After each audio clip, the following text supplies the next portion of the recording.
Yeah, baby, let's do this. Amplified booking for the greatest Royal Rumble ever. I like to add in the ever. Sometimes they do in their promotional, right? Greatest Royal Rumble ever. 50 motherfuckers, one ring, over the top rope. There can only be one winner. And we're going to crown him in this booking. For those of you new subscribers, this is not a predictions video, just so you know. This is if I was head of creative, how would I book the greatest Royal Rumble? From match 1 all the way to match number 10. What order would I have it in? Who would I have win? Why? What's the booking in the future? I like to do all that shit in this video. And we're getting this out kind of late on a Thursday night, the night before the greatest Royal Rumble. So I do want to get this out. Don't forget though, guys, Amplified Q&A will be out early tomorrow morning. I'm talking around 8 o'clock a.m. Eastern Time. So several hours before even the pre-show on the WWE Network for the greatest Royal Rumble, be on this channel for Amplified Q&A. And then after the greatest Royal Rumble on the WWE Network, come back to the BC Amplified channel because I'm going to have the greatest Royal Rumble, the good, the bad, and the ugly review show. And we're going to have the review reactions of the greatest Royal Rumble, man. Was it good? Was it bad? Was it fucking ugly? We're going to talk about it. So a big day tomorrow on the channel. 2 videos. Before the greatest Royal Rumble, Amplified Q&A, and then after. The good, the bad, and the ugly. But right now, we're going to do Amplified booking, baby. And I want to start with match number 1. I would put the Cruiserweights in that match number 1 spot because there is no pre-show, so they got to be on match number 1. And this is Cedric Alexander versus Kalisto. This is an obvious winner for me. It's Kalisto and new. Cedric Alexander just got the belt, BC. Shouldn't he stay champion? Guys, if you are serious about having a Cruiserweight division and you're serious about making this division mean something, then I've said if you're a follower of this channel from the beginning, you know damn well who I've said all along needs to be your face of the Cruiserweights, and that is Kalisto. Kalisto absolutely embodies everything that a Cruiserweight should be. At least back in those Nitro days, man, when I remember the Cruiserweight, somebody like Kalisto would help be the face of that son of a bitch. Over there with the guys that were in the Cruiserweights at that time, with some, I don't even know how they were making Cruiserweight weight, with Chris Jericho, Eddie Guerrero was up in there. They even had fucking Chris Benoit at times, man. I didn't understand that too much. But Kalisto, he would have been the fucking guy that I would believe to be a Cruiserweight champion. What the fuck is a Cedric Alexander? What the fuck is a Mustafa Ali? You can have him in the division if you want. Fight for fucking Skittles on the side. I don't care. Kalisto needs to be your top face. He needed to be your top face a year ago when we started this son of a bitchin' division. Kalisto embodies Cruiserweights. If it's talking about flips and dives and all that fucking bullshit that goes with it, well, fuck. There ain't no better than fucking Kalisto. Kalisto picks up the W. We don't even have to fucking overbook anything in this. Match number 2. I want to go right into the Raw Tag Team Championship straps, baby. The vacant straps. This is the Bar from SmackDown, who are looking to reclaim these championships so they can go back to Raw, taking on Matt Hardy and Bray Wyatt. The Woken Universe collides, right?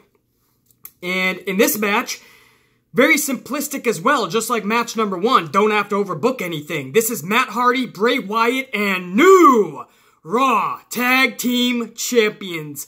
Sorry, Sheamus and Cesaro. Thank you for coming. See yourself the same way you came in. See yourselves right the fuck back out. Have a good time over on SmackDown because this is Matt Hardy and Bray Wyatt's time and how exciting when they get those straps to see where they go from here. Because I told you guys in my Monday Night Raw review reaction video, even over the Authors of Pain right now, that could be and probably is my favorite tag team on not just Raw. My favorite tag team in the WWE right now is probably Matt Hardy and Bray Wyatt. I say probably because the only team to kind of be there with them is the Authors of Pain. But I think Bray Wyatt and Matt Hardy may have overtaken them. I love their chemistry, and you could do so much with them going forward.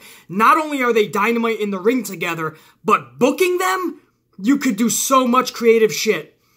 I love it, and I think right now is where we give them the tag straps and let the motherfuckers soar. How I originally wanted this, guys, was Nikki Cross to join Matt Hardy and Bray Wyatt. Nikki Cross joins the Woken Universe. And then down the line, even a year from now, when the brand splits, whatever, the next shakeup, when Sanity and the Woken Universe get on the same brand, then Nikki Cross does the dastardly turn on the Woken Universe, on Bray and Matt, and Nikki Cross joins forces with her first allies, her first fucking faction, which was Sanity down in NXT. A year from now, I would have Nikki Cross turn on the Woken Universe, join forces with Sanity, and around WrestleMania 35, we have an awesome Woken Universe versus Sanity feud, with Nikki Cross, again, turning sides. That would have been fucking beautiful. And I was thinking about starting that tomorrow, Friday, Greatest Royal Rumble, but then I thought, you know what, it's Saudi Arabia. I don't even know, forget women wrestling.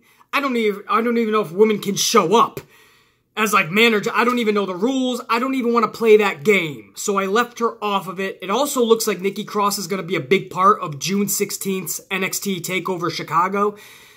So we'll leave her off a little bit. Maybe around SummerSlam, she can join the Woken Universe, stay with them a while, do some really cool shit with them, and then jump over to Sanity. So I'm just kind of future booking, guys, because I want you to see where I'm at with this and why I would have had Nikki Cross and still will have Nikki Cross in the future with Woken Universe.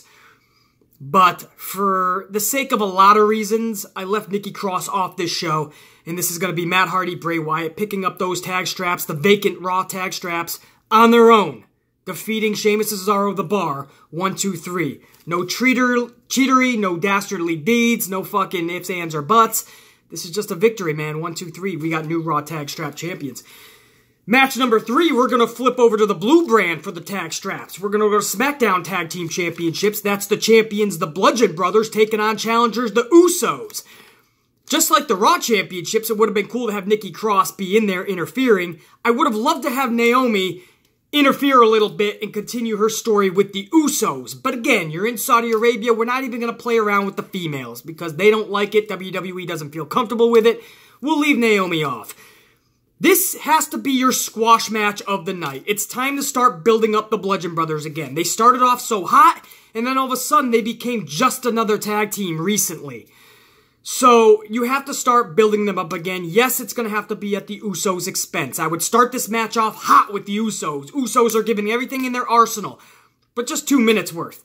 After that, it's pretty clear the Bludgeon Brothers are not going down at the hands of the Usos, and the Bludgeon Brothers, for the next 2 minutes, just totally annihilate the Usos.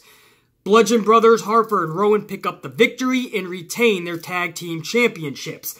Now, going forward, the Usos should be okay. I want to see more from Naomi and the Usos going forward. Even if you kind of prolong this little feud with the Bludgeon Brothers. But I think it should be another tag team to pretty much take the Bludgeon Brothers' place. Let the Bludgeon Brothers move on from this. But regardless, I would like to see Naomi and the Usos a little bit more. There's a good chemistry on camera. We know Jimmy and Naomi are together in reality. You know, behind the scenes, I get that. But we kind of see, there's no kind of, we definitely see, there's a huge chemistry on air as well between Jimmy and Naomi. I like that shit. I don't know about a storyline where Naomi kind of gets between them and there's a Jay and a Jimmy turn. And, I mean, that could be fun for, like, a feud. But then, I don't know, the Usos really do belong together. So you got to get creative and somehow put Naomi with the Usos in another way. Because Naomi is in obscurity right now anyway. You guys know that. That women's roster is so filled with talent that I don't know if Naomi's going to get another shot at that championship. Much less actually get that championship. So you might as well put her in some creative, cool storylines and also have her wrestling at the same time. It's the best of both worlds and you keep Naomi relevant. So, again, just like the Raw storyline, I want to go off on a little side tantrum there and future book. But as far as this match, the Bludgeon Brothers take the Usos out in pretty much squash format. Bludgeon Brothers retain their championships. Match number 4 of the night. I got the United States strap. This is going to be Jeff Hardy, the champion, taking on Jinder Mahal, the challenger. Now, Mahal's over on Monday Night Raw now, so this is one of those things that we assume Jeff Hardy is just going to take it. But in my booking, how we're going to do this, I want Sunil Singh to be out there and slip in some brass knuckles. Remember the old brass knuckles they used to use? Well, I want them to make a return. So Sunil slips in some brass knuckles to Jinder Mahal, and then Sunil goes over to the referee and causes a distraction. So Jinder Mahal's about to pop Jeff Hardy. All of a sudden, out of nowhere, Randy Orton slips in the ring. Legit out of nowhere, RKO. Jinder Mahal's dropped right where he's standing. The brass knuckles fly out of the ring. Mahal is down and out. Perfect positioning for a swanton bomb from Jeff Hardy. And that's exactly what I have happening here. Jeff Hardy with the swanton bomb. That's going to be it. That's a 1, that's a 2, and it's going to be a 3. We have a retainer of the U.S. Championship strap, and that is Jeff Hardy. So Jeff Hardy wins the match, retains that strap, but with help from Randy Orton. So after this match, I want Jeff Hardy to celebrate a little. Obviously, he doesn't really know what Orton just did. He just knows he just beat Jinder Mahal. So he's celebrating a bit. There's some eye contact between him and Orton. Orton's on the outside. Jeff Hardy's inside celebrating. There's some eye contact, some little weariness between the both. But Jeff Hardy goes up onto the turnbuckle, starts celebrating some more. Randy Orton gets back in the ring. He sets up. Jeff Hardy gets off the turnbuckles, turns around. Wham! Out of nowhere, RKO is set up. But Randy Orton doesn't pull the trigger. He goes for it. Jeff Hardy would have been flattened right where he's standing, but instead Randy Orton stops. He gets back in position. He looks at Jeff Hardy and he has this smile like, this fucking close. I could have had you. And Jeff Hardy is just like, you would have fucking had me, motherfucker. Kudos to that shit. I would have been flattened. You got me. Randy Orton slips out of the ring and they remain that eye contact. And now even Jeff Hardy has a little bit of a grin. Like, motherfucker, you could have had me. Why you didn't pull the trigger, I have no fucking idea. A sign of respect? Maybe. A sign of Randy Orton telling Jeff Hardy at any fucking time I want to, wham, you're fucking mine, bitch. A little bit of everything. But this will set up Jeff Hardy and Randy Orton down the road. Maybe even Backlash, I believe. And who knows, you could even throw Mahal in there.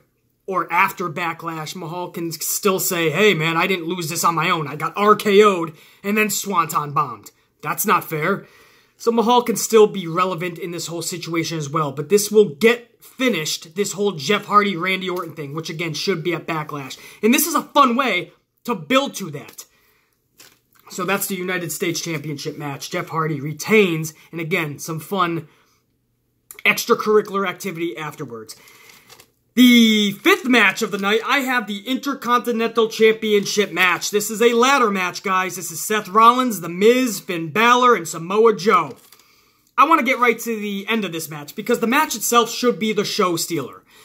Even with the exhibition matches, the 2 heavyweight championship main events, the Royal Rumble, 50 men in there, I still think this ladder match should steal the show. There's no doubt about it. Look at the participants, look at the type of match. Where I have it placed is perfectly placed, where the crowd is still red hot. They haven't been tired out yet.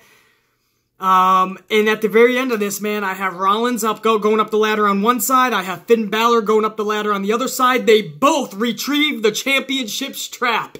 That's right. They both take that motherfucker. When the belt comes off of the ring, each one of them has a side of the belt.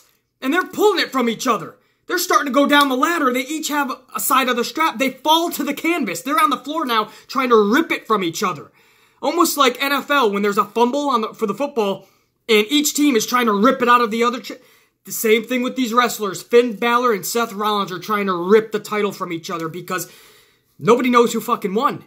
At this point, referees, I'm talking more than 2, 3, 4, 5 referees are trying to break them up, but they will not relinquish their side of the championship. The referee of the match is ringing for the bell. So the bell rings, but there's no announced winner. Who the fuck won? Nobody has actually retrieved the championship. Balor and Rollins are fucking pulling, yanking at it. They go up the ramp. They're still holding on to it. Referees are trying to break them up. All the way backstage, Balor and Rollins will not relinquish their side of the championship. They're still yanking it from each other. So nobody has sole possession of that championship. So there has not been an announced winner. The bell rang, but not an announced winner. And that's exactly how I want that segment to end off. Don't worry, we're about to go into match number 6, but we're not done with that yet. We're going to go backstage where they're going to continue this schmozzery. But first, let's get a couple more matches under our belt. But I am going to go back because at this point, we ended it backstage with Balor and Rollins still trying to yank it from each other, yelling at each other, and referees trying to break it up. So we do not have an official IC strap holder yet. We'll go back to that, don't worry. But first, match number 6. It's an exhibition match. It's The Undertaker taking on Rusev in a casket match. No need to overbook this because this is a nonsensical match that is just Vince McMahon's way to troll everybody, obviously, that once cheered Rusev Day, or maybe still to this day still cheers Rusev Day. This is Vince McMahon, as he has been doing for the past several months, saying, fuck you, Rusev Day fans. This is the legit burial of Rusev. And this is literally going to be, this match has no business being a casket match. When you think about casket matches, isn't those matches, or should I say, aren't those matches, set up for an ultimate payoff, the ultimate payday from a long feud? That's like the end line, right? So this match is literally just for Rusev to get buried and thrown into the casket. So obviously I'm not going to book this any different. I'm not going to have The Undertaker lose this match. There's no way. Sorry, Rusev. This is probably a 5-minute match at best.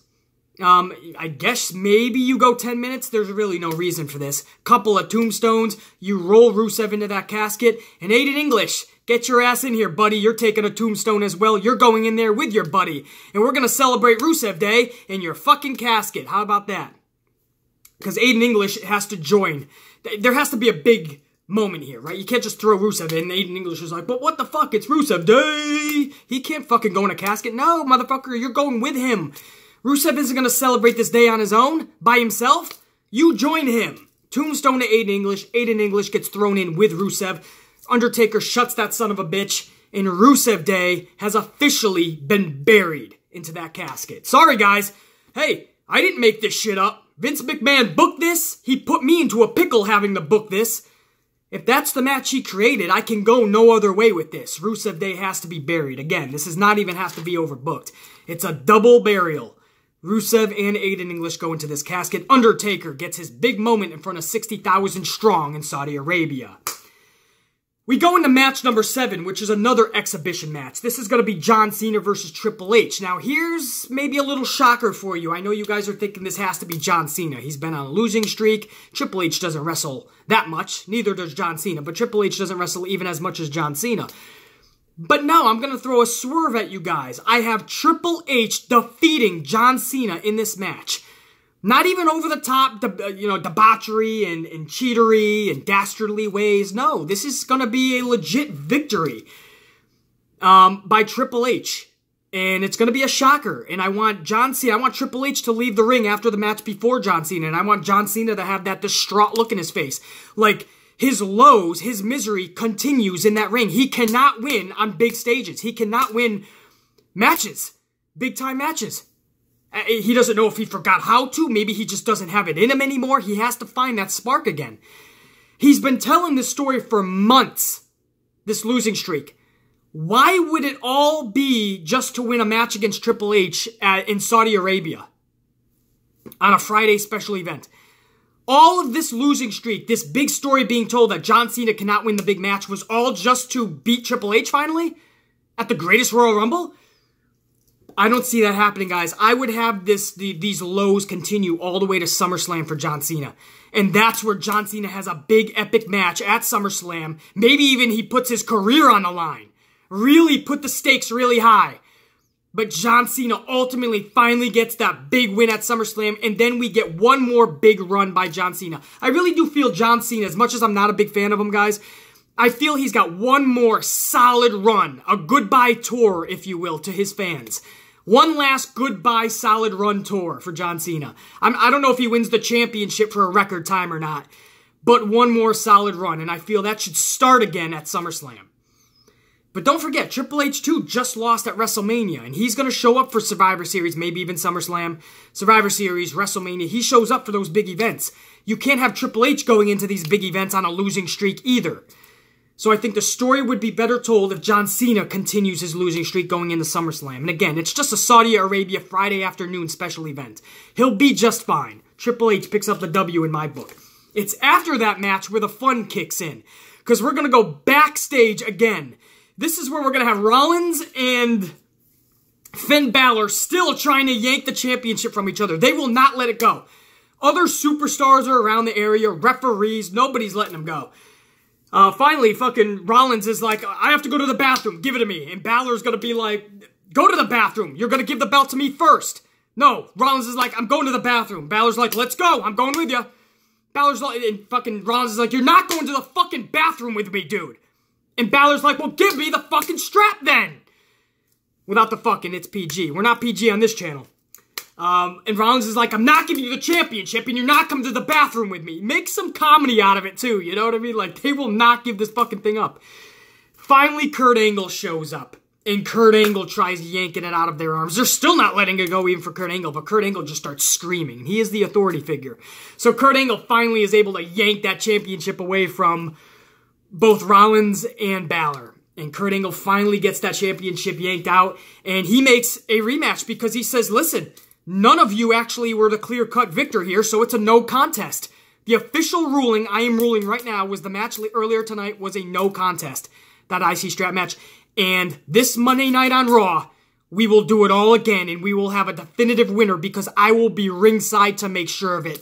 So just like that, you had an awesome match, the Fatal 4-Way, Ladder Way 4-Way match. Ladder Way? Ladder match, Fatal 4-Way. Samoa Joe, Miz, Balor, Rollins. Earlier in the night, you had a fun story being told during and even after the match, continuing backstage.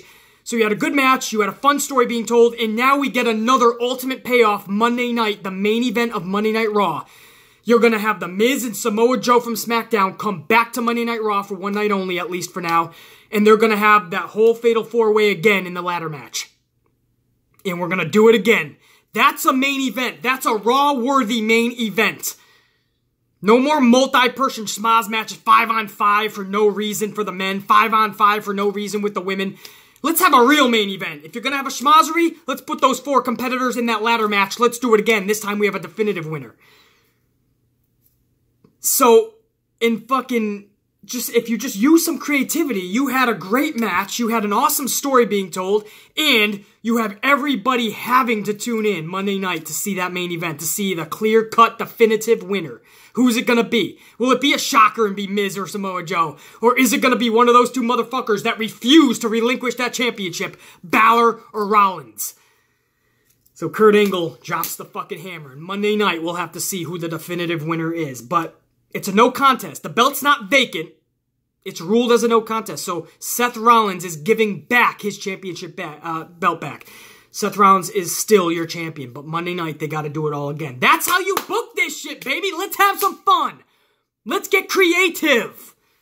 I love it. Saudi Arabia will be fine. They're not going to be like, we never got a real winner. They're going to have 10 explosive matches. They have a 10-year contract with WWE. WWE is going to be back to Saudi Arabia many times. They're going to have a Dynamite card. I'm already booking a Dynamite card. We still have more matches to come. They're going to get an awesome match in that ladder match. And they're going to have a story being told that's fun and epic too. They're going to be just fine with that outcome. And they're all going to fucking have to see what happens Monday night. Saudi Arabia will fucking love that shit. More importantly, the whole fucking wrestling universe will love that shit.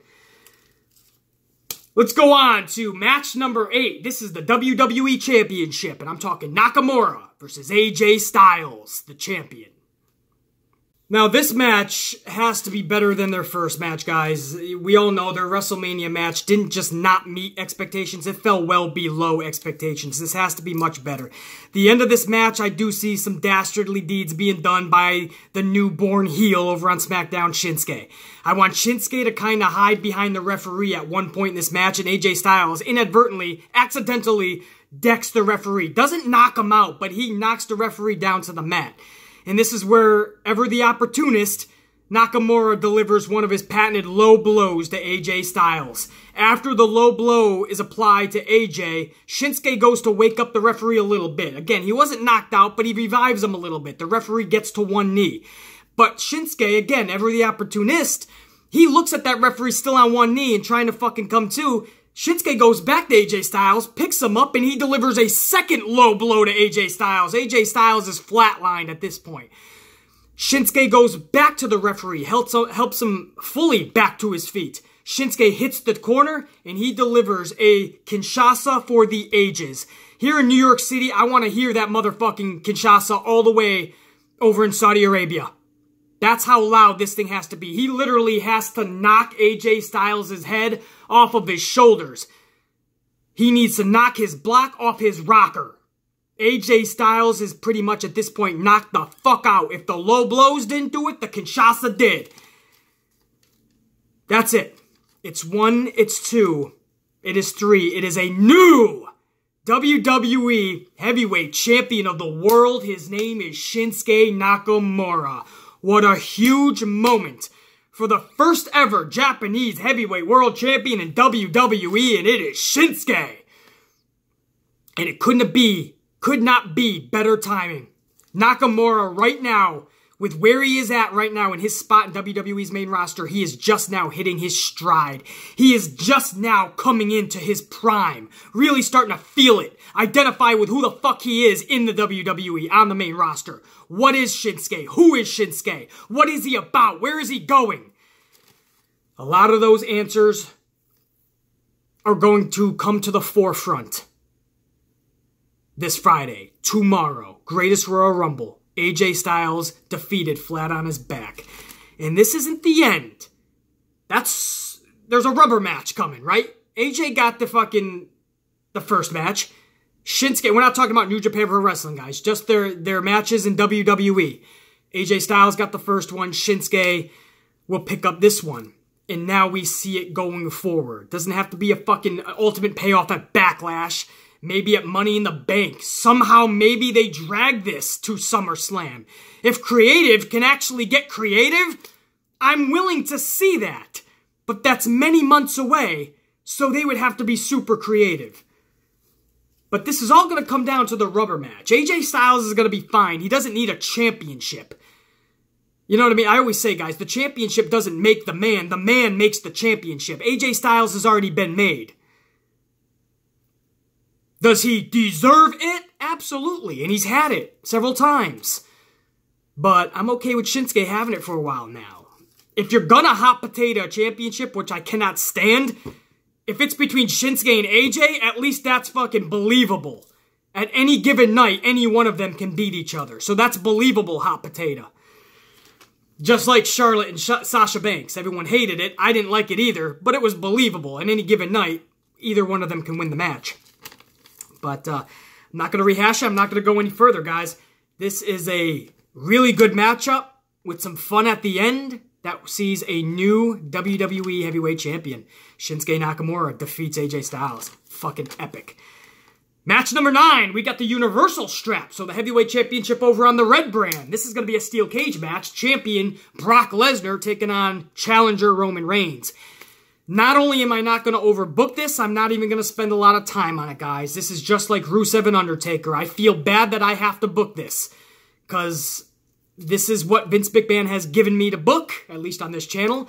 So I have to book it, and this is going to be Roman Reigns defeating Brock Lesnar and becoming the new Universal Champion in the steel cage. I just hope he's not pinning Brock Lesnar in a cage of all things. Why would you put this in a cage when you know Brock Lesnar is booked to lose this? Brock is probably best inside of a cage, like the fucking octagon. You can't have him just lose a...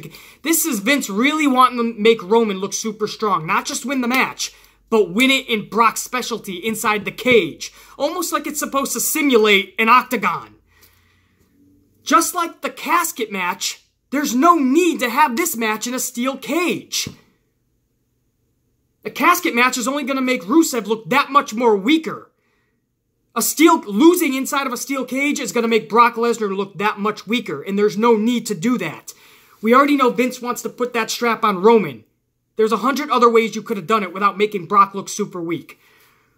But because that's what we know is going to happen anyway, guys, they had to fly halfway across the world to get a crowd that actually really enjoys Roman Reigns more than any other crowd, and that's where Vince wants to put the strap on Roman. So in my booking, I'm not going to go totally against that. We already know Brock Lesnar only signed a one-match extension. So I can't book something that doesn't have a chance of happening. Brock is not going to win this match, so I'm not even going to overbook it. I just hope it's Roman Reigns going over the top of the steel cage and both feet touching the ground. I don't want to see a pinfall. It should be one of those type of matches where you're able to go over the steel cage. Sometimes WWE has those cages where there is a roof. Not the Hell in a Cell, but there's cages where there actually is like a top. Or sometimes they just make the rule where it's pinfall or submission and you cannot go over the top. This should not be one of those. This should be a steel cage match where you're able to go over the top, both feet touch the floor, and that, if you're going to have Roman win, that's how I want it done. And again, this is a new Universal Champion, Roman Reigns. And we just have to put up with it until he loses it, guys. Or does Vince finally listen to us and sometime in the near future turn him heel? Then I am all for Roman Reigns with that championship because he would be badass. He would go full throttle as a heel, I'm telling you. Let's go right into the main event. This is match number 10. This is the greatest Royal Rumble ever. 50 participants. I'm not going to go through every fucking motion in this match, every movement, every participant. We're going to have some fun, obviously, with guys like Rey Mysterio coming back, Mark Henry, who was just inducted into the Hall of Fame. Shane McMahon's going to be in there, some surprises. It's going to be fun. But at the very end, my final four, I would have Sami Zayn, Kevin Owens, Daniel Bryan, and Braun Strowman. How about that for a final four? Just picture it. Go ahead, close your eyes. Picture that shit. 60,000 strong in Saudi Arabia on their feet, maybe, right? I don't know how passionate Saudi Arabia is. Maybe they're just like in their seat golf clopping. I don't know. But it'll be the most ecstatic I would think they would be all night, man, because you finally made it to the final four. And it's four very deserving participants to win the whole thing. Now, in the very end, I would have Braun Strowman be the one to literally single-handedly throw out Sami Zayn and Kevin Owens, both of them. I want Strowman looking super strong. So now it comes down to just two. Daniel Bryan on one side of the ring and Braun Strowman. The crowd at this point should be going fucking nuts. I don't care if you're in the United States, Saudi Arabia, or Timbuktu. I don't give a fuck if you're locked in the bathroom with fucking Cheesehead Charlie. On your feet and start fucking cheering this shit on. It's Dan Bryan, it's Braun Strowman. The true David versus Goliath. That's fun. Can Daniel Bryan honestly take out this David, really take out Goliath? This monster? He just single-handedly threw out Zayn and Owens like yesterday's fucking news, yesterday's trash. And for the next couple of minutes, I want a little bit of a match between Daniel Bryan and Braun Strowman, man. That'll be fun. That'll get the crowd electric, or at least the people watching at home, definitely. Braun Strowman is taking on Daniel Bryan? Fuck yeah, take my money. But then I want Sami Zayn and Kevin Owens to jump back on the apron. They're pissed off at Braun Strowman. And Strowman's like, yeah, motherfucker, he takes Zayn. He throws him back in the ring. He takes Owens. He throws him back in the ring. Strowman power slams Zayn, then power slams Kevin Owens, destroys Zayn and Owens again, and then again for the second time in the night, throws Owens and Zayn back over the top. So Braun Strowman eliminates Sami Zayn and Kevin Owens twice within the matter of like 5 minutes. I want Braun Strowman to look super dominant at the end of this match. But when he threw Zayn and Owens the second time out, he was distracted enough for Daniel Bryan to get the upper hand and chuck Strowman over that top rope. Daniel Bryan, through the skin of his teeth, he actually wins this match, and he is the winner of the greatest Royal Rumble ever by eliminating Goliath, Braun fucking Strowman, who just seconds ago was looking super dominant. But Daniel Bryan found a way, by any means necessary, to take Strowman over that top rope, again, by the skin of his teeth, man. And Daniel Bryan's got the victory. 60,000 strong in Saudi Arabia. If they do it or not, I don't know, but they'll be fucking yesing. The crowd at home, the people watching at home will be like, wow, what a fucking finish, man. I thought Strowman had that shit. Daniel Bryan pulled it out. He is the legit, true fucking David in all this. He is the underdog for the ages. Somehow, Daniel Bryan found a way to win the big match on the big stage yet again. That's fucking awesome, guys. Again, the audience there live and at home would all be behind Daniel Bryan. Even the ones that wanted Strowman to win, you gotta admit, that was fucking awesome. And Daniel Bryan pulled it off somehow, some way. He did it. And I want Braun to be a little pissed. Braun, get back in the ring. You don't know what Braun's gonna do. Is Braun gonna annihilate Daniel Bryan? But no, they go face to face, and Braun Strowman actually lifts Daniel Bryan's arm up and gives him a little bit of a nod of approval, and Braun Strowman takes off, man. And Daniel Bryan's like, fuck, I thought Braun was about to kill me.